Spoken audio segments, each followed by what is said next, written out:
Ngani masyerto ang kaligtasan kan publiko ngunya na summer season, maging ngunya na Semana Santa, sa maabot na Abril 1, nakatalaan na ilunsar kan Bicol PNP ang sa indang ligtas Zumbak 2023. Katakod kaini, total na 3,221 kapulisan ang itataltag sa mga terminal, simbahan, pantalan, eropuerto asin iba pang pigtatawong lugar sa Kabicolan. Sigun sa tagapagtaramkan Police Regional Office 5 na si Police Lieutenant Colonel Malu Kalubakib, naka-full alert status ngunyan ang kapulisan. Iningani maiibitar ang publiko sa anuman nakatibaadan sa dalan. Kaya laoman ang pagkakaigwanin mga checkpoints urog na sa mga entry as in exit points nin kada banwaan. Mas magiging triple man ang pulis as in mobile visibility. So part yan ng deployment scheme na gigibon ko niya na April 1 hanggang March 31.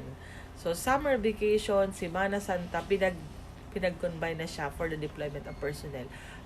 Ngani mas maira ni man sa tawan sa indang serbisyo, may mga ibubugtak man na police assistant desk ang kapulisan.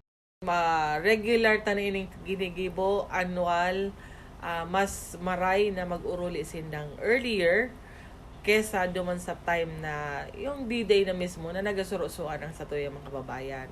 So, most probably dapat i-prepare ninda sa indang mga pagbiyahe is earlier. Huwag kita duman sa dagsaan ng tao. And considering na may mga magpoprosesyon, so saro pa iyan sa mga piga-consider mi sa traffic. Sa ngunyan, labo-labo pa man gerar ang pinagigibong koordinasyon kan kapulisan sa kada LGUs na saro sa mga makakatabang ninda sa pag-implementar kan ligtas Zumbak. Alagad maski na nga ni sibut sinda sa pag-obserbar kan Semana Santa asin summer season, asigurasyon kan tagapagtaram, mas papaiguton man gerarin ninda ang sa indang internal security operations asin anti-criminality operations. Para sa mga baretang tatak Bicol, Carmelo Balia.